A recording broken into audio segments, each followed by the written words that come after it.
Ketika kita ingin ittiba, tak mudah. Ketika kita ingin berusaha meretas tali sunnah, tak mudah. Dahulu saja Al-Imam Asy-Syatibi, beliau bercerita dalam kitab beliau Al-I'tisam di muqaddimah kitabnya, menceritakan tentang dirinya beliau, pengalaman beliau. Di mana ringkas kata beliau berkata begini ya, secara maknanya, ketika aku telah mempelajari sunnah, aku telah mempelajari ilmu, aku pun bisa membedakan antara hak dan batil. Aku bisa membedakan antara bid'ah dan sunnah, syirik dan tauhid. Namun kata beliau, aku dihadapkan pada suatu kenyataan yang pahit.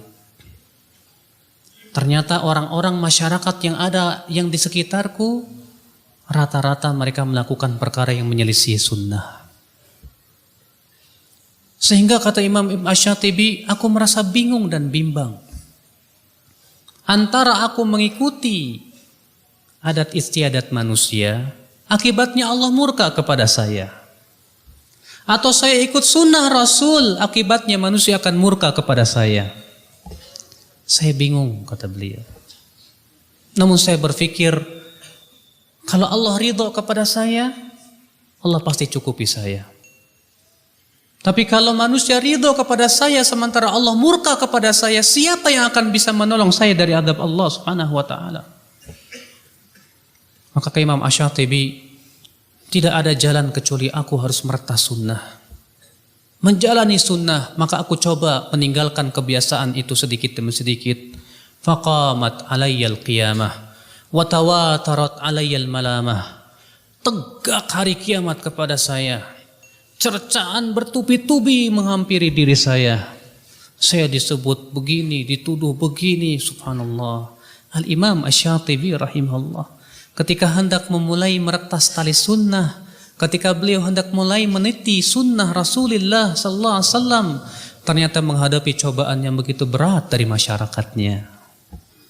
Tak mudah. Siapa di antara kita yang ketika kita berkata, ya Allah, aku beriman, aku ingin kembali, tapi ternyata Allah berfirman kepada kita, apakah kamu kira kami akan membiarkan kamu berkata beriman sementara tidak diuji? Allah berfirman dalam surat Al-Ankabut, Alif Lam Mim, ahasiban nasu an yutraku an yaqulu amanna wa hum la yuftanun. Walaqad fatanna alladhina min qablihim fala ya'lamanna alladhina sadaqu wa la ya'lamanna al-kadhibin, kata Allah.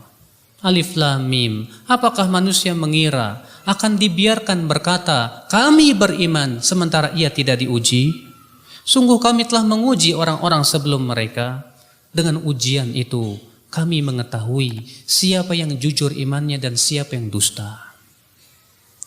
Ketika kita berkata, ya Allah, aku sudah menemukan kebenaran, aku ingin kembali kepada Engkau, aku ingin taubat kepada Engkau, aku beriman kepada Engkau, ternyata sekonyong-konyong ujian menerpa kita. Allah ingin tahu sebatas amanah kejujuran kita dalam ittiba.